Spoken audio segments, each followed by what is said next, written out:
Buckle up, because the truth is no longer out there, it's right here, and it's been hidden in plain sight. Prepare to have your perception of reality shattered as we unveil declassified government documents that reveal the shocking truth about UFO crashes. This is concrete evidence, meticulously concealed from the public eye for years. Get ready to explore the crash sites, the recovered artifacts, and the chilling implications of a government cover-up that spans decades. Organic object. Leland Melvin is an American engineer and retired NASA astronaut who served on board the Space Shuttle Atlantis as a mission specialist. He is an incredibly brilliant man with an incredible resume and possibly has one of the best NASA photos of all time, but it's his expertise and intelligence that really makes this story so unnerving. He claimed that while on a space mission as he was orbiting Earth, which is definitely the coolest beginning for a spooky tale, but also really sets the stage for a multitude of horrifying things that could be about to happen. While he was on this mission, he said he saw a quote alien-like organic object. NASA disputed his claims and said that what he saw was just ice, but I feel like I trust the person who actually saw it with their own eyes. Leland went on to write that whatever he saw was quote translucent, curved, organic looking. I have no explanations to offer, but I will say it certainly is interesting and kind of terrifying, and it only adds more horror to the story when you realize that they tried to cover it up. In our number 9 spot today we have Levelland. This incident took place in 1957 in Levelland, Texas, and actually was the inspiration for a scene in the film Close Encounters of the Third Kind. In the real-life incident, dozens of citizens from across the city began individually reporting seeing a rocket or strange set of lights or some sort of unidentified object, but that wasn't it. Whatever these citizens were seeing was also reportedly interfering with their vehicles as well. Engines were suddenly just dying out and lights were cutting out. If this happened just 1 or 2 times, this could have been some kind of a really strange coincidence, but it was way too many instances. Something else had to have been at play. The authorities at first thought that the reports were a hoax until they too saw the strange lights as they began to investigate. This is where Project Blue Book came in to also investigate, and they came up with quite the conclusion. They claimed that whatever had happened here was simply just a case of an electrical storm and ball lightning that caused the lights in the mechanical malfunctions. That's super reasonable, but the catch with this explanation is that there were no reported thunderstorms in the area that night at all. I'm just saying, something here clearly isn't adding up quite right. In our number 8 spot today we have the lone survivor. This is an unexplained signal that was first detected in 2003 when astronomers were using a massive telescope in order to re-examine 200 different areas of the sky. I say re-examine because these were areas where there was once a signal that was detected coming from them, and they were taking a look back to see if they could detect the same signal again. During this re-examination, they found all of the signals had disappeared except for one. This signal didn't only stick around, but it actually got stronger. This signal is coming from between the constellations of Pisces and Aries, and the curious thing about this location is that it resides in a place where there are known obvious planets or stars. To make things a little more mysterious, there are scientists who believe that the frequency this signal is in is the frequency alien life would be most likely to use if they were trying to contact us. I have no idea what leads them to that theory, but it felt too interesting to exclude. While there are other possibilities of what these signals are or where they're coming from, it's quite an interesting piece of information and is something that definitely deserves more looking into. In our number 7 spot today we have the space snake. Dr. Franklin Story Musgrave is an American physician and retired NASA astronaut, and considering how credible he tends to be, despite the absurdities of this story, it makes it hard to pass off as a lie so easily. While he was in space, he claims that he saw something that I don't wish upon anyone, a sort of space snake. He said that he saw an 8-foot-long white snake floating through space. I don't even know what I would do. Probably cry?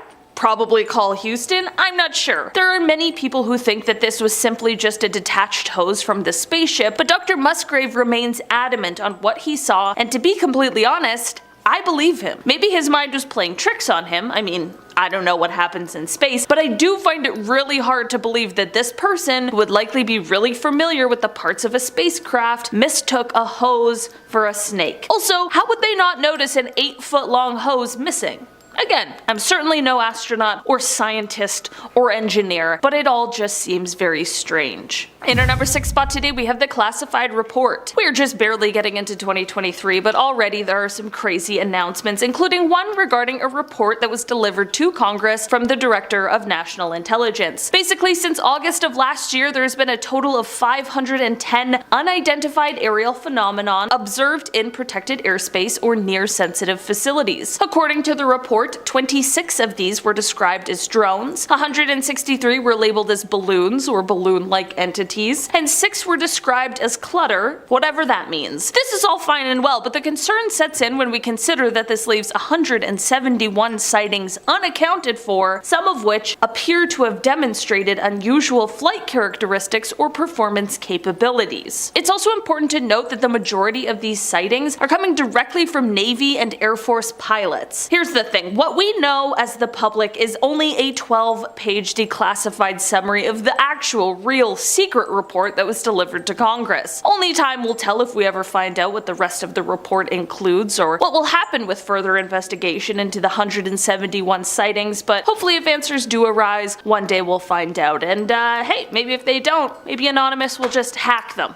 And then we'll find out. 10th spot, we have the Valençol incident. Everywhere's gotta have their Roswell incident, and this one is said to be France's. This sighting was made by a man named Maurice Masse, who is a French farmer, and it took place in July of 1965. One day, before starting work while outside smoking, Maurice witnessed an object coming out of the sky and landing in his lavender field about 200 feet away from where he was. He was, of course, frustrated at someone landing in his field, and figured that it was likely a helicopter that made some sort of unauthorized landing, but as he got closer, things took quite the turn. He realized this was no helicopter and instead was some sort of oval-shaped structure that was standing on 4 legs. In front of the strange craft were 2 figures, just under 4 feet tall. He explained that they were making a sort of grumbling sound and included a brief description of these creatures before explaining that one of them took out a pencil-like device and pointed it at him, which left him completely stuck in his tracks, just frozen in time. As he was stuck there, the creatures got back on their craft and took off, and after about 20 minutes, he finally regained his ability to move. Here's the thing, to me this just sounds like a fantastical story, but there was some kind of physical evidence left behind that I, and many others, can't quite figure out an explanation to. Basically, the craft did end up leaving a mark. There was a hole and a lot of moisture left over from where the craft was. Like I mentioned, this was in the middle of a lavender field. Soon after this area became really hard, almost like concrete, and definitely not like the soil everywhere else in the field, and all of the plants around this area started to die. Analysis of the soil revealed that there was a higher amount of calcium in the soil at the landing site than there was anywhere else. This definitely shows that there was some kind of unusual event, but could Maurice be telling the truth? In our number 9 spot today, we have the Broadhaven UFO sightings. This UFO sighting took place all the way back in 1977, and it started when an entire class of children all claimed to see some sort of object flying through the sky. The children rightfully were confused and excited over what they had seen, but of course the teachers and adults around them believed it was just their wild imaginations making it up. This is when they decided to split all of the children up and have them draw what it is that they saw. While there of course were variations in all of the children's drawings, they all were basically the same thing, which begs the question, did they all really see this thing then? The children weren't the only ones who saw it either. Shortly after their sighting, other local residents began to explain that they had seen something strange flying through the air, including one hotel owner. One of the things that really gets people about this case, and these sightings in particular, is that all these different people claimed to have seen something at that time, and even though it's been almost half a century, not a single one of them has ever said that it was a hoax or that they were lying about what they saw. They all have the same story they did the day that it happened. In our number 8 spot today, we have Project Grudge Report 13. Okay, so I've read quite a few different UFO sighting stories and stories of alleged alien abductions, and this is fully one of the most terrifying that I have ever heard of. So basically, the story starts off in March of 1956 when Air Force Sergeant Jonathan P. Lovett was assisting Major William Cunningham in the White Sands missile testing grounds near Holloman Air Force Base in New Mexico. The pair were out searching for debris from a recent rocket test when Major Cunningham heard a loud scream. His first thought was that Sergeant Lovett had been bitten by a snake, so he went around to help aid his partner when he allegedly saw something he never expected. He recounted seeing the sergeant being dragged away by some sort of long serpentine arm that had wrapped around his legs. Whatever this creature was, it was connected to a hovering silver disc that was in the air about 15 feet away. The major stood there in horror as he watched this creature and the sergeant retreat into the crowd craft, which then rose vertically into the sky. Of course, he radioed for help, and while he was taken to the hospital for observation, search teams were sent out immediately. It wouldn't happen until 3 days later that they would find the body of Sergeant Lovett only 10 miles from the site where he was said to have disappeared from. The autopsy performed on him later also only raised more questions than answers, as his body was severely harmed. So of course there was an investigation that happened, and many people claim this investigation was detailed in a 600-page document labeled Project Grudge Report 13, but the problem with this is that no official information on Report 13 exists, and the US government denies its very existence. Though Grudge Reports 1 through 12 have been declassified, along with Report 14, no official mention or accounting of Report 13 exists, and the story solely relies on secondhand accounts of the horrible incident. In our number 7 spot today, we have Levelland. This incident took place in 1957 in Levelland, Texas, and actually was the inspiration for a scene in the film Close Encounters of the Third Kind. In the real-life incident, dozens of citizens from across the city began individually reporting seeing a rocket or a strange set of lights or some sort of unidentified object, but that wasn't it. Whatever these citizens were seeing was also reportedly interfering with their vehicles as well. Engines were just suddenly dying out and lights were cutting off. If this happened to just one or two, this could have been some kind of strange coincidence, but it was way too many instances. Something else definitely had to have been at play. The authorities at first thought that the reports were a hoax until they too saw the strange lights as they began to investigate. This is where Project Blue Book came in to investigate, and they came up with quite the conclusion. They claimed that what had happened here was simply just a case of an electrical storm and ball lightning that caused the lights and the mechanical malfunctions. That's super reasonable, but the catch with this explanation is that there were no reported thunderstorms in the area that night at all. I'm just saying, something here clearly isn't adding up quite right. In our number 6 spot today, we have the Air Force disappearance. On the night of November 23rd, 1953, near the Canadian-US border, the United States Air Defense Command noticed a blip on their radar where there shouldn't have been one. This was showing that there was some sort of unidentified object that was in restricted airspace over Lake Superior. In response to this, an F-89C Scorpion jet was sent to investigate with 2 crew members. First Lieutenant Felix Moncla was piloting the craft, while Second Lieutenant Robert Wilson was observing the radar. Once in the air, the pair had trouble tracking the object, which kept changing its course, which then led to ground control helping to direct them. The jet pursued the unknown object for 30 minutes as it closed in on it at 500 miles per hour. After a while, the 2 blips on the radar, one being the unknown object and the other being the investigating jet, converged into one point, and then suddenly the radar return from the F-89 simply just disappeared from ground control's radar scope. Shortly after this, the radar blip that was from the unidentified object also veered off and then vanished. The men who were sent to investigate in the jet never returned from the mission, and there was never any wreckage found signifying an accident despite extensive searches. The men and the jet just disappeared completely. It is said that the explanations for the disappearance that have been released throughout the years have changed and flip-flopped in what they say happened, so at this point no one has any idea what truly happened here. In our number 5 spot today, we have the lights. Leroy Chiao was the commander of the ISS in 2005, and this is exactly when this strange sighting occurred. It is said that he wasn't the only one who witnessed this, however, as it is said that the entire crew was there to see this really unexplainable occurrence along with him. Basically, it is said that they saw a strange set of lights while up in space. He went out to describe the lights and said that they were in the formation of an upside down V, and that they ended up just stumbling upon this bizarre situation as the formation flew past them. I'm just gonna say it. I mean, I think it's aliens. I just don't have any other possible explanations, and you're telling me that the whole crew saw it? Not just one person this time, all of them. I swear, nothing will convince me of aliens more than an astronaut's first-hand account. Cause like, it's hard for aliens to come and visit us here on Earth, but like, they're just flying through space? They're like, yeah man, this is what we do too, just on the highway.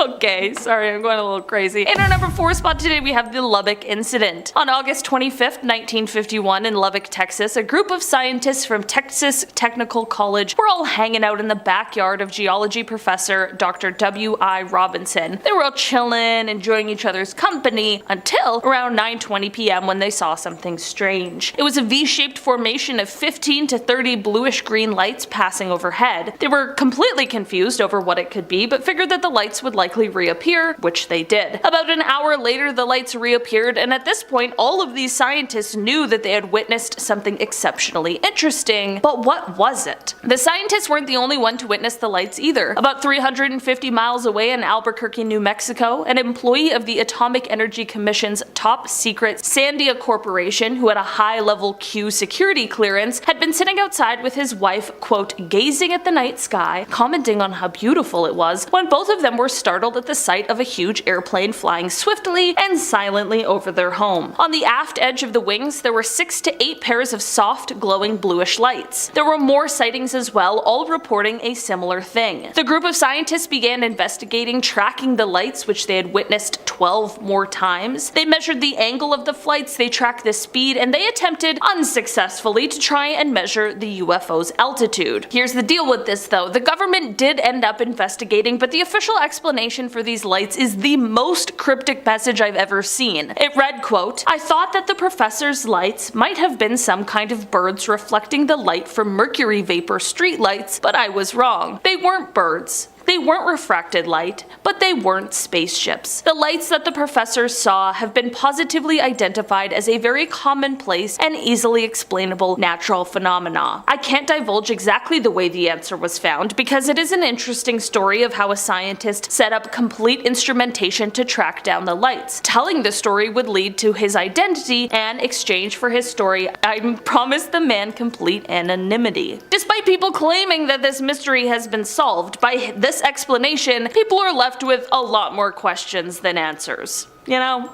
It's just some natural phenomena. We're not going to tell you which one though. In our number 3 spot today we have glowing green. Gordon Cooper is a well-known astronaut after having flown the Mercury 9 and the Gemini 5, and in fact he was the last American to spend time in space alone. But despite all of these exciting accolades, I want to take you back to May 15th, 1963. Here he was sent off into space in a Mercury capsule for a 22-orbit journey around the Earth, and while on this journey he saw something extremely unsettling. A glowing green object that would approach his capsule. During his final orbit, he did tell the tracking station of this object that was quickly approaching his capsule, and they were able to pick up this UFO on their radar, but once Cooper landed, reporters were told that he was not allowed to answer questions regarding this UFO. It's even more interesting considering how Gordon has been a very vocal and firm believer in UFOs, so I have to ask, what do you think this was? In our number 2 spot today we have the Shag Harbor incident. This UFO encounter is often referred to as Canada's Roswell, so I was shocked that I hadn't heard of it before. Basically, this incident took place on October 4th, 1967, when an unknown object crashed into the water near Shag Harbor, which is a tiny town in Nova Scotia. There were at least 11 people who witnessed this object as it crashed, and many people claim to have heard a whistling sound followed by a loud bang when the crash took place. The witnesses that claimed to have seen the UFO were all doing a bunch of different things at the time. One couple was just sitting on their porch, but 2 witnesses that really get me are a flight pilot and a ship captain. On Air Canada Flight 305, First Officer Robert Ralph pointed out to Captain Pierre Charbonneau that there was something strange out the left side of the aircraft. They reported an object tracking along on a parallel course a few miles away and described it as a brilliantly lit rectangular object with a string of smaller lights trailing the object. Shortly after they first noticed it, there was a large but silent explosion near the unknown object, and then 2 minutes later there was a second explosion, but this one faded to a blue cloud. As for the ship captain, Captain Leo Howard Mercy saw 4 blips on the decorator that were totally stationary. This led to him looking up to the sky, and this is when he saw 4 bright objects sitting in a rectangular formation about 28 kilometers from the vessel's window. He wasn't even the only one who saw it on board. The entire crew of nearly 20 fishermen stood on deck and watched. A man named Laurie Wickens was another one of the witnesses, and he and some friends ended up calling the RCMP, the Royal Canadian Mounted Police, because they saw a huge object floating in the Atlantic Ocean about 1,000 feet offshore. This is all super weird, and not only the RCMP, but also the Royal Canadian Navy and the Royal Canadian Air Force became involved in the investigation, but nothing was ever recovered or found. But it was also revealed that all commercial, private, and military aircrafts along the eastern seaboard were accounted for. So what could all of these witnesses have seen? Since they never never officially identified what it was. In the official Government of Canada documents, it is listed as a UFO. In our number 1 spot today, we have the 2021 UFO. On February 21st of 2021, a blogger was using a radio scanner to try and pick up the feed from an aircraft when he received much more than he ever expected. He intercepted the transmission of the wrong aircraft,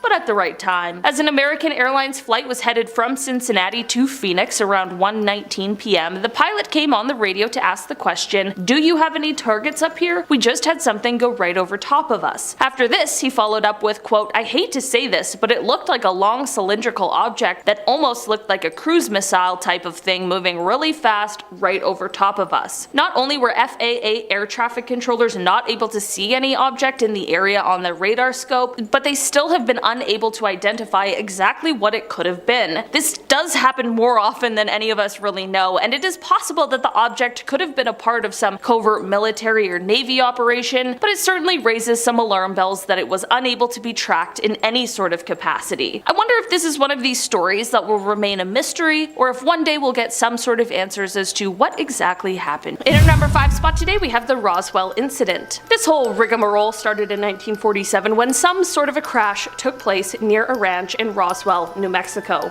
Shortly after this, the Roswell Army Airfield released a statement saying that they had recovered a flying disc from the ranch, but the Army quickly retracted the statement and said that it wasn't that, but instead was a conventional weather balloon. This was a little sketchy, but most people just let it slide until the 1970s. What happened in the 70s is that a retired lieutenant colonel began to speak out. In an interview with a UFO researcher, he said that the weather balloon story was a cover-up and that alien remains were actually recovered from the crash site. There were both first and second-hand witnesses who claimed that not only were there at least one, but possibly more alien spacecrafts that had crashed at the scene, but also that extraterrestrial remains were also recovered by the military, who then began to engage in a cover-up. In 1994, the story changed from a weather balloon to nuclear test surveillance balloon from Project Mogul, and it was stated that the stories of the alien bodies were probably just test dummies that had been dropped from high altitudes. I'm not gonna lie, this whole thing sounds a little sketchy. I obviously wasn't there, so I can't say for certain what happened, but someone is definitely lying about it. In our number 4 spot today, we have the Foo Fighters. On a late November evening in 1944, nearing the end of the Second World War, Lieutenant Fred Ringwald was riding as observer in a night fighter that was being piloted by Lieutenant Ed Schluter with Lieutenant Donald J. Myers on radar. The men were in the Rhine Valley, which sits north of Strasbourg on the French and German border, when Lieutenant Ringwald saw something. He said, quote, "I wonder what those lights are over there in the hill." When the rest turned to look, they saw 8 to 10 fiery orange glowing lights. They checked with the ground radar, but nothing was registering. The men thought that there was a chance that these lights could be some kind of air weapon, so they turned themselves to be ready to fight, only to have the lights suddenly vanish. The 3 men who experienced the strange lights at first didn't tell anyone about what they saw because they feared being ostracized by those around them. This all changed, however, when stories of similar sightings began to spread through their unit. As it would turn out, many other pilots and flight crews experienced these same orange glowing lights, and one pilot even experienced a strange cigar-shaped flying object in this scenario. In this instance, the UFO was described as, quote, "a wingless cigar-shaped object glowing red just a few yards off the plane's wingtip." Lieutenant Krasny, justifiably spooked, instructed the pilot to attempt evasive maneuvers, but the glowing object stayed right next to the jet for several minutes before it, quote, "flew off and disappeared." Throughout the years, the explanations for what these people saw have ranged from things like combat fatigue to the works of Nazi astrophysicists, so at this point,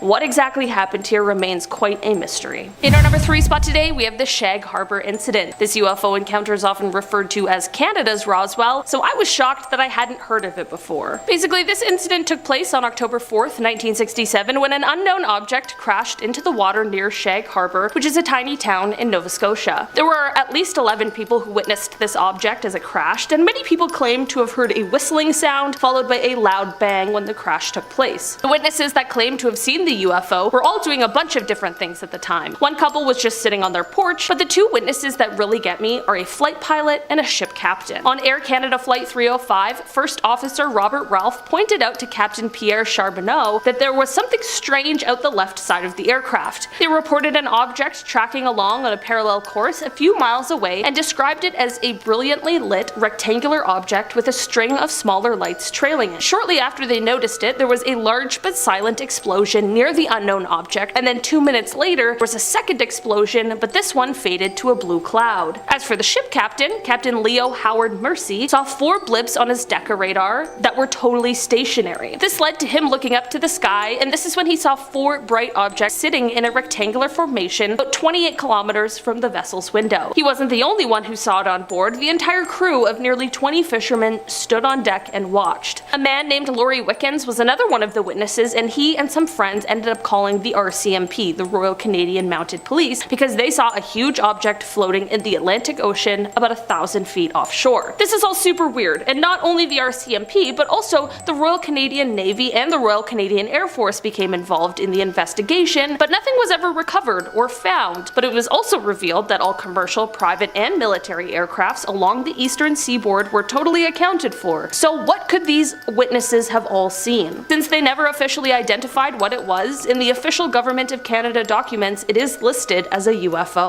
In our number 2 spot today we have the Betty and Barney Hill case. The Betty and Barney Hill case is definitely one of the most famous UFO abduction stories ever told, and it absolutely has some pretty compelling components. Basically, the story goes that the two were driving on a road in New Hampshire one night on the way home from a trip the pair had taken. Before they got into the car on their way home, they were in a diner and figured that if they really pushed through, they could beat the wind and rains from an approaching hurricane. It was 10 p.m. when they left the diner, and they figured by around 2 a.m., 3 a.m. latest, they'd arrive home. As they drove, out of nowhere, a bright light started to follow them. Suddenly, they arrive home and it's somehow daylight, and their clothes are dirty and ripped, and their watches had stopped working. This is all jarring enough, but neither Betty nor Barney could figure out what happened. They were both missing time. Later, during a session with a psychiatrist, they were able to recall being touched by aliens during their abduction. Project Blue Book would come to investigate their claims, and while people remain skeptical, no one has ever been able to debunk their story. This officially went on to become the first ever widely publicized abduction story, and to this day, people still debate what really happened to the Hills. And finally, in our number 1 spot today, we have the Westall incident. Taking it back to 1966, we have the largest mass UFO sighting in Australia that, at the time, was largely ignored. This incident took place when over 300 students and staff members of a school in Melbourne all witnessed multiple UFOs silently flying through the air before they landed in a nearby field. Well, there's been a ton of speculation about this incident in the many years it's been. One witness account stands out among the rest, and that is the account made by the science teacher from the school, Andrew Greenwood. He was alerted to the UFO event by a hysterical student, and when he went outside to see for himself, everything changed. Previously a skeptic of UFO stories, Andrew's mind was abruptly changed when he saw, as he described it, a round silver object about the size of a car with a metal rod sticking up in the air. He went on to explain that suddenly 5 planes came and surrounded the object, all while more people were gathering to watch. He called what happened next the most amazing flying he had ever seen, explaining that, quote, every time they got too close to the object, it would slowly accelerate, then rapidly accelerate, and then move away from them and stop. Then they would take off after it again, and the same thing would happen. This went on for about 20 minutes before the mysterious object just vanished. As weird as this all was, what was almost weirder was what happened next. Firstly, the headmaster of the school is said to have tried to put a stop to anyone talking about the incident at all, threatening severe punishment to any student or staff who was caught speaking about it, and when the Royal Australian Air Force contacted him, he refused to talk to them about it. There have also been stories of witnesses getting visits from people warning them not to speak of the incident. Andrew explained, quote, when he asked the physical education teacher to describe what she had seen herself so that he could compare it with his own observation, she just wouldn't say anything. Another witness who did talk to Andrew and described what she had seen in great detail, just 30 minutes later refused to speak to him and wouldn't say a word. Was this because of the threats from the headmaster, or was something else going on here? This is definitely a strange UFO story that leaves behind a lot of questions. In our number 10 spot, we have the Disclosure Project. The Disclosure Project is a non-profit organization founded in 1993 by Dr. Stephen M. Greer, who was a physician and UFOologist, and the goal of the project is to bring forth information about about the existence of extraterrestrial intelligence and their interactions with humanity to the public and government officials. The organization has collected over 800 witness testimonies from military, government, and intelligence officials who have had direct involvement with UFO sightings and extraterrestrial encounters. Literally, this entire group is aimed at doing exactly what we're here talking about today. The Disclosure Project believes that governments around the world have been suppressing information about the existence of extraterrestrial life and that the truth needs to be disclosed to the public. We love a little whistleblowing. They advocate for the declassification of government files related to UFO sightings and for public hearings on the issue. The organization has received criticism and skepticism from some who believe their claims are unfounded. However, the Disclosure Project continues to push for transparency and the release of information to help us better understand our place in the universe. Did you see those James Webb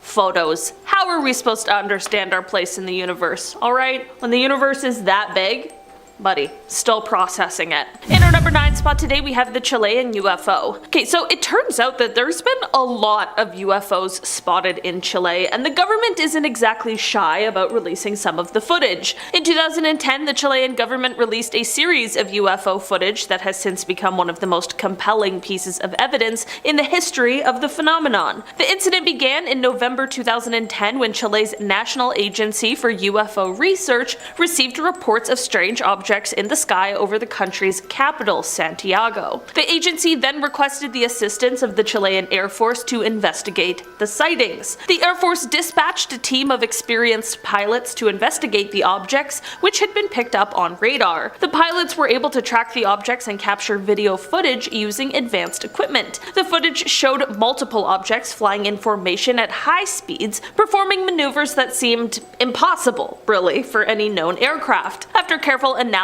the Chilean government concluded that the objects were not weather balloons, they were not aircrafts, or any other known objects. While the government did not explicitly state that the objects were extraterrestrial in nature, the incident has been widely regarded as one of the most credible pieces of evidence in support of the existence of UFOs. In our number 8 spot today, we have the Go Faster video. In 2017, after the existence of the Advanced Aviation Threat Identification Program became more well known, a video was released of an encounter between an FA-18 Super Hornet and some sort of unidentified flying object. This encounter wasn't actually supposed to be released initially, but the New York Times allegedly leaked it, so the government didn't really have much of a choice and decided to release it themselves. This video was the third in a series of 3 videos. We will talk about another one later on in this list. With this particular video, there weren't a ton of details released about exactly what happened during this encounter,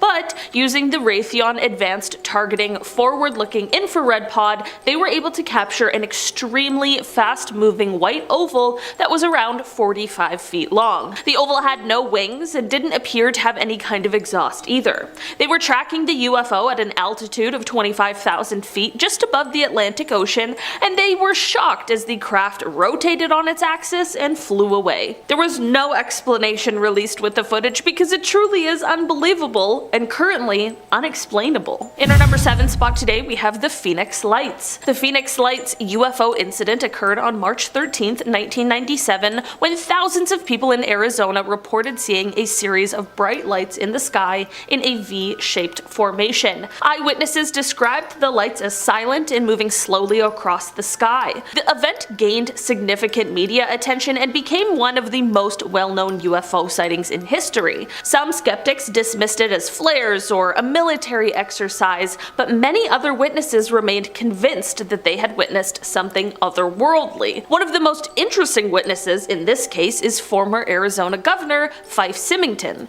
In 2007, he decided to reveal that he had seen the object himself, and not only this, but he described it as not from this world. Despite the multiple witnesses and this government official's testimony, the incident remains a mystery, and to this day, no official explanation has been given for the strange lights seen in the sky. In our number 6 spot today, we have the Project Blue Book sighting. Air Force Lieutenant Colonel Richard French was once tasked with being an investigator for Project Blue Book, which was the name used to describe a study of UFOs conducted by the United States Air Force from March 1952 to December 17, 1969, when the project was terminated. While his job was meant to be to investigate and essentially debunk UFO sightings, later in life he took to Congress to stand up and explain his own UFO encounter that he was never able to explain away. The moment that truly stuck with him all of these years took place back in 1952. He was sent off to Newfoundland after there were reports that a UFO had crashed off of the coast of St. John's. As he arrived to the scene, there were at least 100 people who all stood and stared into the water, and as he was able to follow their gaze and see what they were all looking at, he couldn't believe his eyes. He recalled the water being quite clear, and under it you could see 2 circular crafts, each one approximately 18 feet in diameter. He said that they were both floating just below the surface of the water, no more than 20 feet from the shore, and not only this, but he could also see 2 beings with the crafts. He said, quote, "The first thing I saw was the UFOs, and it was apparent to me that they were doing something to the craft, and I couldn't really tell what because they were on the bottom side of it and not visible to me except when they would occasionally get over to the side where I could see them." He claimed he watched on as the beings worked on the craft until one of them raised out of the water and disappeared, but not before accelerating to speeds in the neighborhood of 2,500 to 3,000 miles an hour. Off the number 10 is the underwater base. Now, Argentine researcher Marcelo Igazusta found what he believes to be an underwater alien base. The object is 8.5 miles long and it seems to be a pyramid of some kind. It's located right off the coast of Mexico near the ancient Aztec and Mayan pyramids, which could be coincidental or totally random. Since this pyramid has an 8.5 mile base, that catapults it into being the biggest pyramid in the world. Forget Egypt, humans could have never built something like that, especially underwater, so Marcelo believes only aliens could have accomplished it. I mean,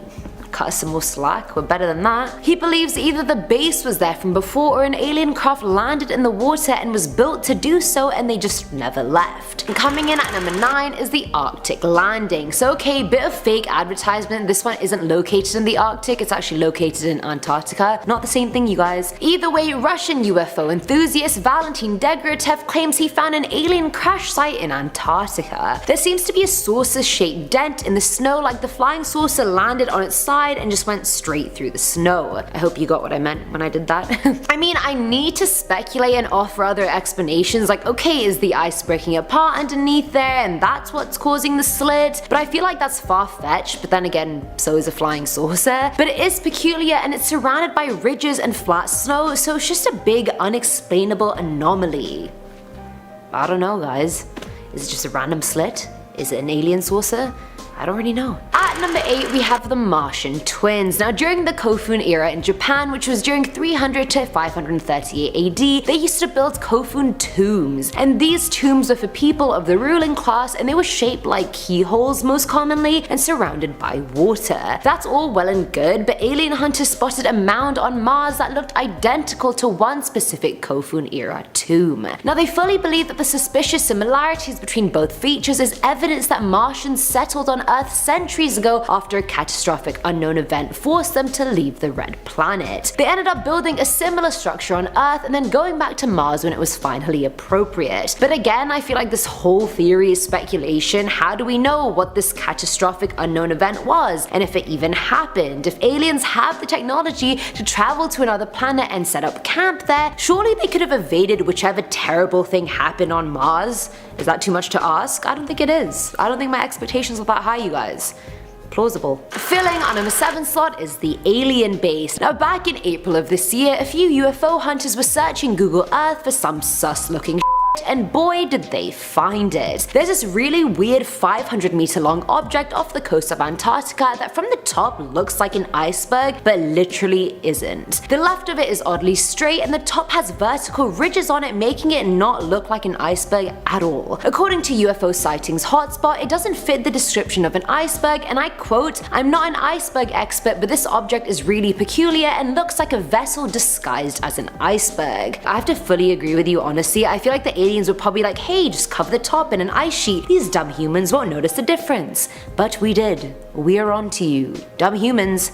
May have taken us a few years, but we got there. Now at number 6 is bad parking. I just found this one hilarious because alien life is meant to be so advanced and ahead of us, and I look at this image and I'm like, were you drunk driving? Like, this is shockingly bad. Now the image was located by YouTube channel Secure Team 10, who found it crash landed in a restricted part of Arizona with a white blacked out car parked next to it. CIA perhaps? Probably. Now the flying saucer looks really old-fashioned, if anything, like it's not slick or thin, and I'm pretty sure it landed upside down, which is what's really funny to me. Like, how do you mess up a landing that badly? Maybe the aliens decided to take one of the old ones for a ride and then didn't realize how outdated it was, and then boom, disaster. Flipped it over.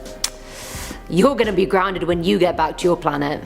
In our number 5 spot today, we have the Coyne-Mansfield incident. The Coyne-Mansfield helicopter incident occurred on October 18, 1973, when 4 members of the Ohio Army National Guard were flying in a helicopter over Mansfield, Ohio. Suddenly, they encountered a large metallic disc-shaped object that was hovering in the sky. The object began to move towards the helicopter, causing the crew to take evasive maneuvers. Despite their efforts, the object continued to follow them, eventually passing overhead and disappearing into the distance. The crew reported the incident to their superiors, and an investigation was launched by the military and the Federal Aviation Administration. The incident received significant media attention, and it remains one of the most compelling UFO sightings on record. What makes this incident particularly intriguing is the credibility of the witnesses. The crew were experienced pilots with military training, and their account of the incident was corroborated by radar data and other witnesses on the ground. Despite the extensive investigations, no satisfactory explanation has ever been offered for what they saw that day. In our number 4 spot today, we have the Congress report. For this one, we are talking about a recent report that was delivered to Congress from the Director of National Intelligence. Basically, since August of last year, there has been a total of 510 unidentified aerial phenomena observed in protected airspace or near sensitive facilities. According to the report, 26 of these were described as drones, 163 were labeled as balloons or balloon-like entities, and 6 were described as clutter, whatever that means. This is all fine and well, but the concern sets in when we consider that this leaves 171 sightings unaccounted for, some of which, quote, appear to have demonstrated unusual flight characteristics or performance capabilities. It's also important to note that the majority of these sightings are coming directly from Navy and Air Force pilots. Here's the thing. What we, as the public, know is only a 12-page declassified summary of the actual, real, secret report that was delivered to Congress. Only time will tell if we ever find out what the rest of the report includes or what will happen with further investigation into the 171 sightings, but hopefully if answers do arise one day, we'll find out. In our number 3 spot today, we have the advanced technology. So this UFO sighting comes from a while ago, but it just recently became quite relevant, and that is because some former US Air Force personnel have begun explaining to the Pentagon that they believe back in the 60s there were UFOs that supposedly had the ability to turn off their nuclear warheads. Apparently these officers recently told this to the government's All-Domain Anomaly Resolution Office, who had contacted former Air Force ICBM launch officer Robert Salas to get information about the encounter with an orange flying disc that switched off 10 warheads at Malmstrom Air Force Base, Montana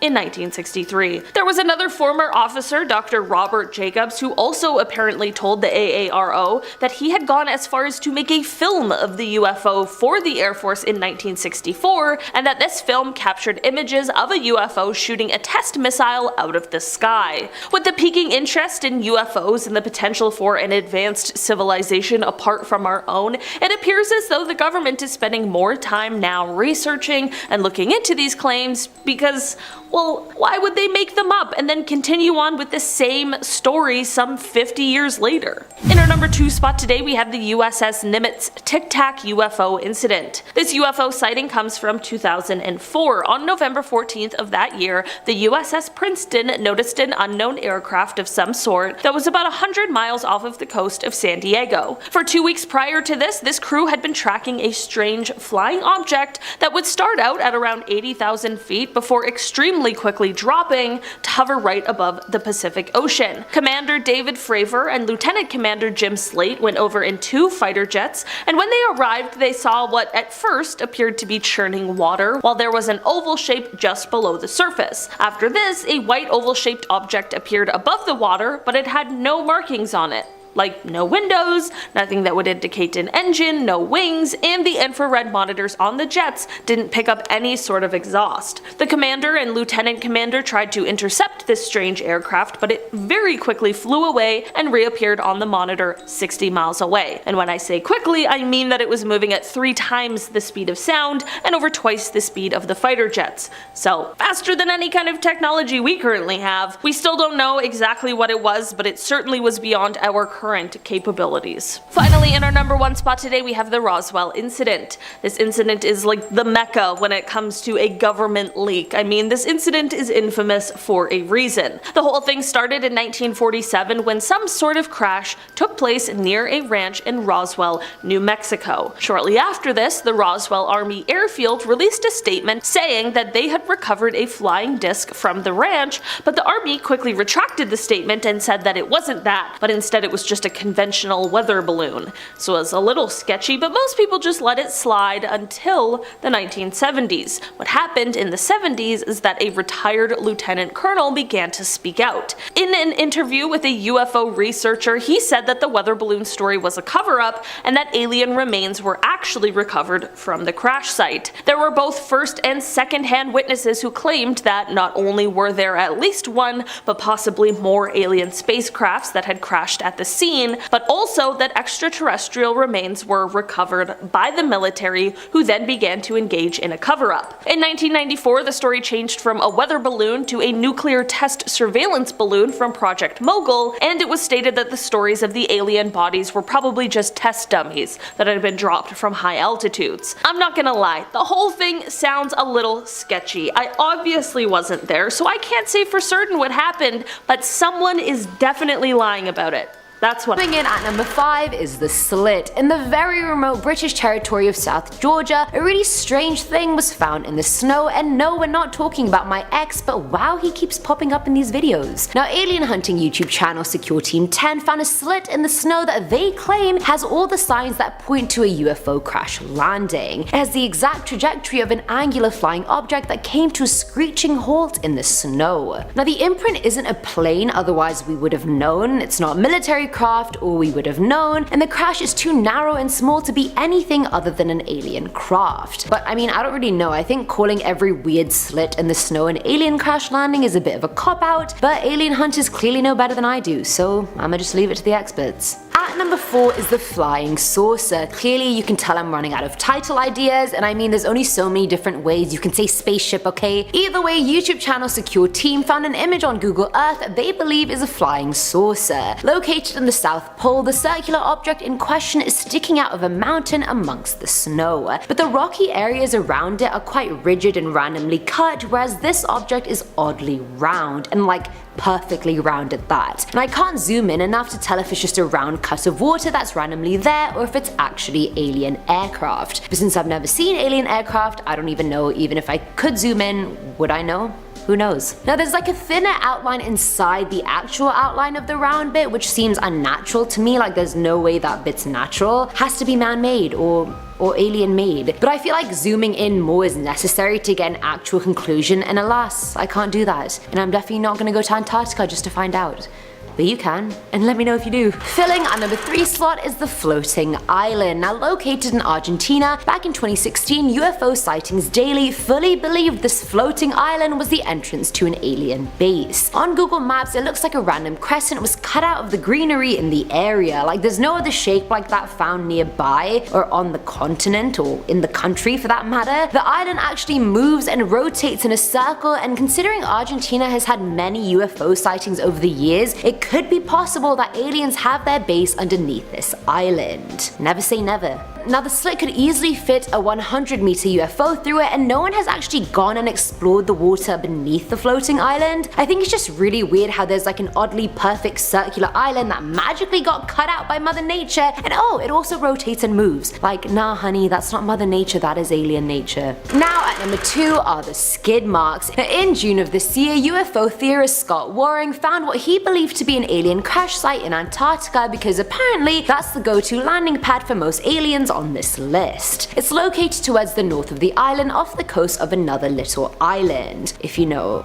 what that means, because I don't, since I'm not an Antarctica expert. Now on the image, he claims part of the UFO's wing is folded up and its concave area is severely dented. There are evident burned skid marks trailing behind the craft, and the craft itself looks to be made of some metallic material. The craft is apparently 96 meters long, while the trail it left behind it is nearly 450 meters long, so clearly it was a really rough landing. And finally, at number 1 is the debated. So even though this one has been debunked, I put it as number 1 because it was so widely believed to be an alien crash landing site for so long before, you know, it obviously wasn't. Now the satellite image shows a mountainous island off the coast of Antarctica. Now in the smooth snow, there's a block of something that's crashed into the snow, leaving a long deep trail behind it. I mean, and I get the allegation, it's narrow, and how often do things really crash into Antarctica unless it's a UFO? From this list, clearly, so I get why the thought was there. And the trail is quite long, but if you follow the trail back, you'll see the trail goes back to a mountain peak and a bunch of disturbed snow. And how many times did I just say trail in the last 30 seconds? Now people believe an avalanche occurred and debris was what the object was, or perhaps it was a trapped submarine, I don't really know. Either way, debunked, finally. The incident is arguably the most famous UFO crash in history, although the government would claim otherwise. Basically, on June 24th of 1947, while searching for a crashed military aircraft, pilot Kenneth Arnold spotted 9 UFOs flying over the Cascade Mountains of Washington state in the US. The objects were flying in formation at a height of about 10,000 feet and a speed of approximately 1,900 kilometers per hour, which was not possible at the time, for humans that is. Kenneth described the way the objects moved as jerky, like rocks skipping over the water, flashing forward at strange intervals. When the media got a hold of the story, they coined the phrase flying saucer, and the UFO craze took off at hyperspeed. Especially when on July 7th, a local rancher named Mac Brazel called the sheriff to let him know that one of those objects had somehow ended up on his farm, and this came to be known as the Roswell incident. It was back in July of 1947 that something strange happened near Roswell, New Mexico. Something had crashed into the ground, into Brazel's farm. There were metal pieces, rubber strips, and a strange tin foil-like material. The nearby Roswell Army airfield was alerted. The military came out and collected the debris. At first they issued a press release saying they had recovered an unknown flying disc. This really got people talking, but just a day later the Army changed their story, saying it was actually just a weather balloon. Now, while some of the public took this at face value, it caused some controversy, especially in the years to come. People started to believe that the military was covering up something much bigger, possibly an alien spacecraft crash. Over the years, people started to come forward claiming to have seen the wreckage, and not only were there strange markings on the material described by some as hieroglyphics, but the material was incredibly strong and seemed to almost be impossible to burn. Oh, and of course, people who'd been called to the site to recover the material claimed to have seen bodies that were clearly not human. Over the years, many people have questioned the official explanation for this incident. Even former military personnel and locals said they saw strange things at the crash site, like debris that didn't look like it came from any known aircraft, and even small bodies that didn't seem human. In 1994, the US Air Force released a report saying the debris was from a top secret project called Project Mogul, a project that used high altitude balloons to detect Soviet nuclear tests. They said the unusual materials found were just parts of these balloons and their sensors, but this explanation didn't satisfy everyone. In 1997, on the 50th anniversary of the incident, the Air Force released another report to address the claims about these alien bodies. They said these were actually just crash test dummies used in military experiments, not extraterrestrial beings. But again, a lot of people were and still are highly skeptical of this. The Roswell incident happened less than 2 years after the atomic bombs were dropped on Japan in 1945. Those bombs were created through a secret project that lasted 3 years and had 3 main sites, including one in New Mexico. So if the government could keep the atomic bomb a secret for so long, why wouldn't they be able and willing to hide information about a crashed UFO landing? Plus, little mannequins? I think most people would look at that and be able to tell the difference between an alien and a crash test dummy. Know anything about UFOs, you know about the Roswell incident that took place on a farm in Roswell, New Mexico back in 1947. But if you don't, here's the quick notes. In 1947, a UFO crash landed on Mac Brazel's farm. He didn't think much of it until UFO reports started coming out in the local newspaper. Brazel notified local authorities, the Air Force got involved, the crashed object was taken to Area 51, and the whole thing was written off as a crashed weather balloon, despite Brazel and military personnel claiming otherwise. Well, did you know that from 1947 to 2018, the crash site was a designated no-go zone? That's right, the entire area was closed off to the public for an entire 71 years, likely so the government could cover all their bases in ensuring that the public would never know the true nature of the crash. In 2018, the site was finally reopened to the public, but unfortunately, at this point, all evidence of what was most definitely an alien spaceship — you don't close off an area for 71 years because of a crashed weather balloon —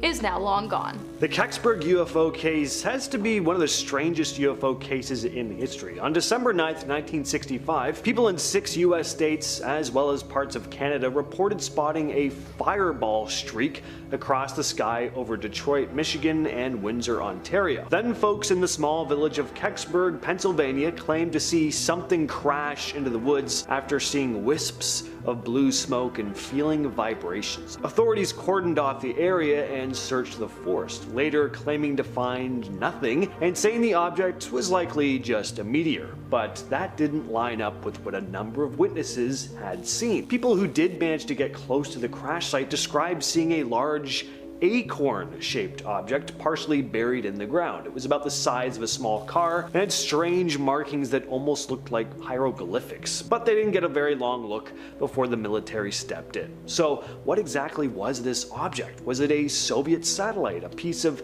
top-secret military equipment? Was it not from Earth at all? This case is nowhere near as famous as something like Roswell, but it has come up on shows like Unsolved Mysteries, and UFO investigators still reference it to this day. But the truth as to what really crashed into the forest is still undisclosed. Since the Roswell incident, New Mexico has been a hot spot for UFO sightings. UFO crashes, however, are far less common, but they still do happen, no matter how much the FBI and the Pentagon wants us to think they don't. Luckily, free speech is still more or less a thing. Or we probably never would have heard of the March 25th, 1948 UFO crash at Hart Canyon hiking trail, in which a spacecraft of unknown origins crashed into the mesa and was promptly recovered and covered up by the United States Air Force and 5th Army Division. According to a plaque located at the site, the recovery operation took a total of 2 weeks to complete, and all materials taken from the site were brought to the Los Alamos laboratory for scientific study and evaluation. According to eyewitness reports, the spacecraft was approximately 100 feet in diameter and 18 feet tall, and according to insiders, it had been transporting as many as 16 extraterrestrials who, unfortunately, all died on impact. So this foreign object that landed on Mac Brazel's farm actually did so a few days prior to him calling into the sheriff's department. To be honest, he hadn't thought much of it until he started reading about Kenneth Arnold, flying saucers, and UFOs in the papers. Once he learned about the possible presence of technologically advanced ships with no known origin that likely came from outer space, he began to wonder if that was in fact what had landed on his farm just a few nights ago, and so he gathered up some of the debris and took them down to the local police station. In response, the sheriff immediately contacted the nearby army base, and soon intelligence officer Jesse Marcel had arrived on the scene and instructed Brazel to take him to the crash site so that the two could collect more debris.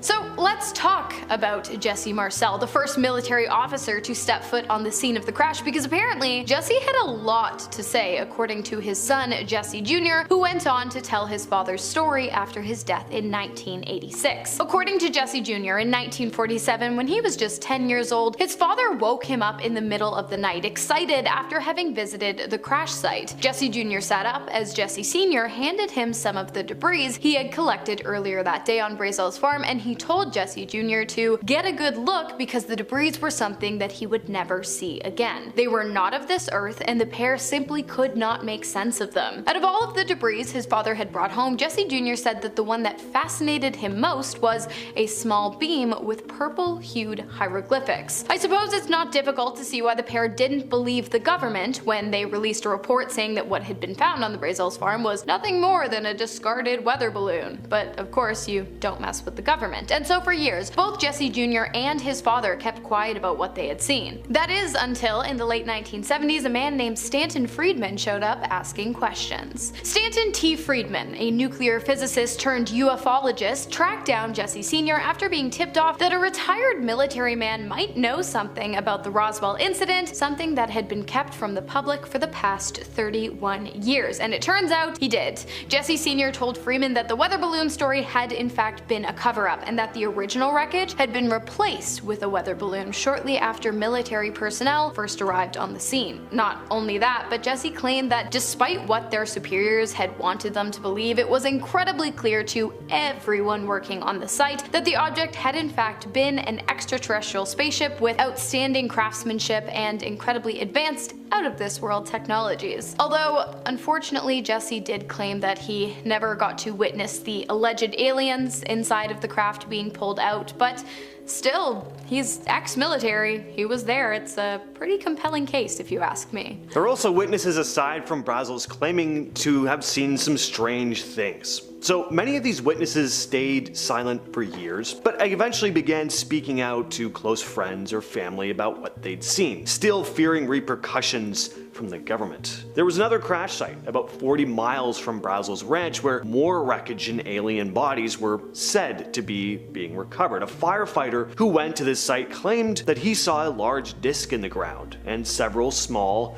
non-human bodies nearby. He said that military officials told him to keep quiet about what he saw. Sergeant Melvin Brown also shared his experience. He said he rode in a truck with the bodies from the crash site to Roswell Field and then stood guard at the hangar where they were first kept. He was instructed not to look under a tarp, but he got curious and he peeked. He claimed he saw 2 alien bodies. The government has always denied his claims, but several people who were there or knew people who were there have said they saw wreckage and bodies arrive at Wright Field. Retired General Arthur Exon stated that a top secret committee was set up to oversee the investigation of this and other classified UFO incidents. After the Roswell crash, the debris was secretly flown from Fort Worth, Texas to Wright Field in Dayton, Ohio. At Wright Field, Lieutenant Colonel Arthur Exon, who later became the base commander, recalled that some of the material was very thin, but incredibly strong. And it wasn't just metal that arrived at Wright Field either. At the second crash site a few miles from the first, they discovered a smaller, more intact craft and 4 bodies lying nearby. These bodies did not look human. Again, according to witnesses, the bodies were described as being in fairly good condition despite having been exposed for 6 days. Some parts of the bodies have been chewed on by animals. Descriptions from those who saw the bodies are pretty consistent. They were said to be 4 to 5 feet tall, with big heads, large eyes, and small mouths. Basically your classic idea of an alien.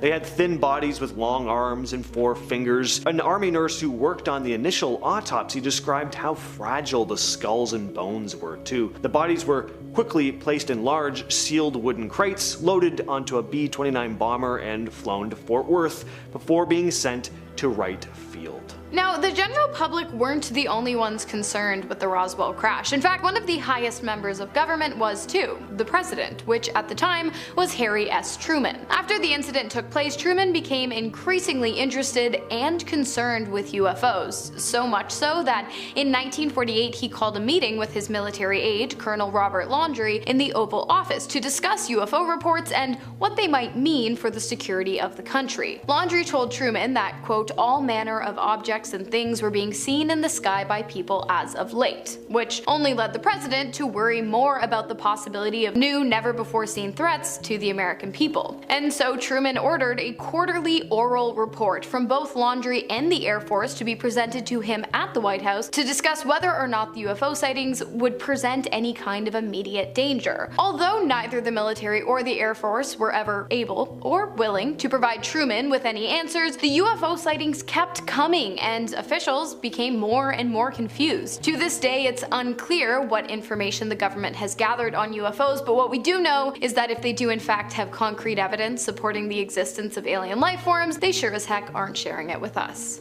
Yet. Fingers crossed. The Roswell incident was the catalyst for pretty much every modern UFO conspiracy today. Before Roswell, the idea of aliens was just that, really, an idea. But when stories about this mysterious crash hit the papers, it really changed the public's view of the possibility of alien life forever. Suddenly, what people had read about in science fiction and fantasy novels or watched on the big screen was something a lot more concrete. Project Blue Book formed a few years after the Roswell incident, a genuine Air Force program dedicated to investigating UFOs, at least in the early days. Area 51, the mysterious Men in Black, Majestic 12, all of these things started being whispered about in the years following. In the spring of 1941, 6 years before the infamous Roswell incident, something crashed just outside Cape Girardeau, Missouri. A local Reverend William Huffman had been called to perform last rites at the site, and when he arrived, he was shocked to see a strange metallic saucer-shaped object. Around it were small bodies, and the bodies didn't look human. He claimed the bodies were about 4 feet tall, with large heads and eyes and thin limbs. The military quickly took control, removing the wreckage and the bodies, and the incident was hushed up. The story remained mostly a family secret until years later, when Huffman's granddaughter, Charlotte Mann, recounted what her grandmother had told her. According to Mann, her grandfather also saw strange hieroglyphic-like symbols inside of this craft, similar to those described in other UFO crash stories. No official documents confirming the crash have ever been released, but some say this is just another example of a successful government cover-up.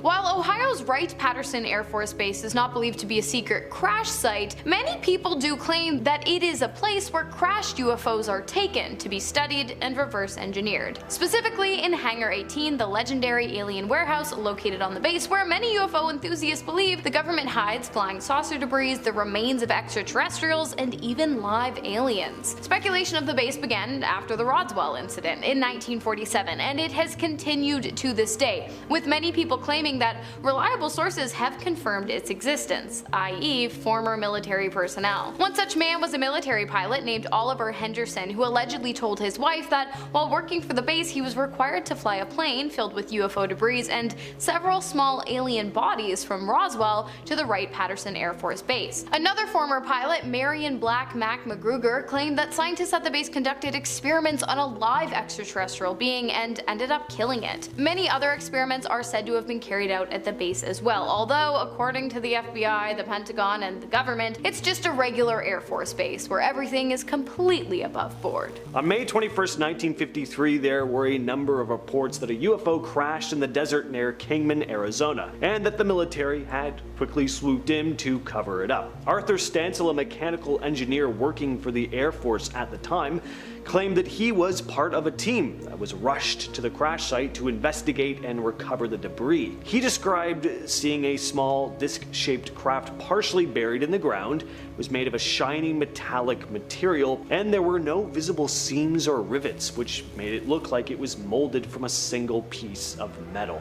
It was unlike anything he'd ever seen, and he also claimed to have seen the body of a creature being held in a tent next to the crashed aircraft, stating he saw, quote, the dead body of a 4-foot human-like creature in a silver metallic suit. The skin on its face was dark brown. And of course, this was all covered up, with the material being loaded onto trucks and transported to an undisclosed location. I have to say, I love a good whistleblower moment, especially when the whistleblowing is being done by military veterans in open court, and it's regarding the evidence of little green men.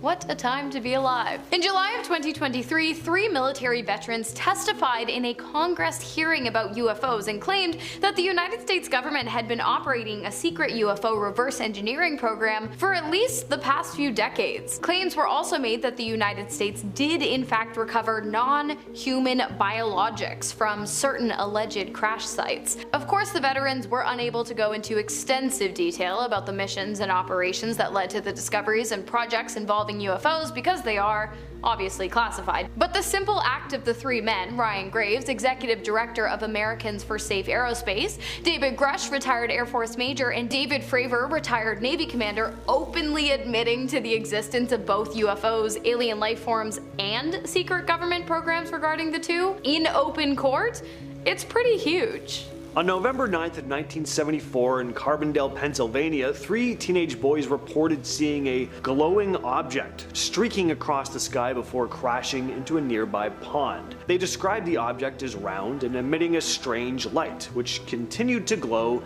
even after it hit the water. People started showing up at the scene, gawking at this mysterious object in the pond, and as word spread, more and more people gathered, and soon local police and fire departments arrived on scene. Witnesses claimed they saw them retrieve a small metallic object, which was then covered and taken away on a truck. Official explanations later claimed that this object was just a railroad lantern that had been thrown into the pond, but some weren't so convinced, and even today people still wonder if something more mysterious had actually plummeted into the water that night. Prior to 1967, Shag Harbor, located at the southern tip of Nova Scotia, Canada, was a pretty understated fishing village. And then a UFO came to town. On October 4th, around 11:20 p.m., residents of Shag Harbor watched as a mysterious object descended from the sky and crash landed on the water. Witnesses claimed that the craft had 3 to 4 glowing orange lights and that it was about 60 feet in length. After landing in the water, the lights began to dim until eventually all that was left was a yellowish foam, indicating that the craft had either moved too distant to be seen or that it had sunken into the icy waters of Shag Harbor. Authorities searched the area until about 3 a.m., but nothing was ever found, nor has it been to this day. Although it was confirmed that the object was not a civilian or military aircraft, all of those had been accounted for. The day after the incident, the Rescue Coordination Center filed a report with Canadian Forces headquarters claiming that something had in fact touched down in the waters of Shag Harbor and that it was of unknown origin. As I said, to this day, the object has yet to be recovered. Maybe we'll get lucky this year. On April 18, 1962, people across multiple states witnessed something flying through the sky, which eventually crashed near the Nellis Air Force Base outside Las Vegas.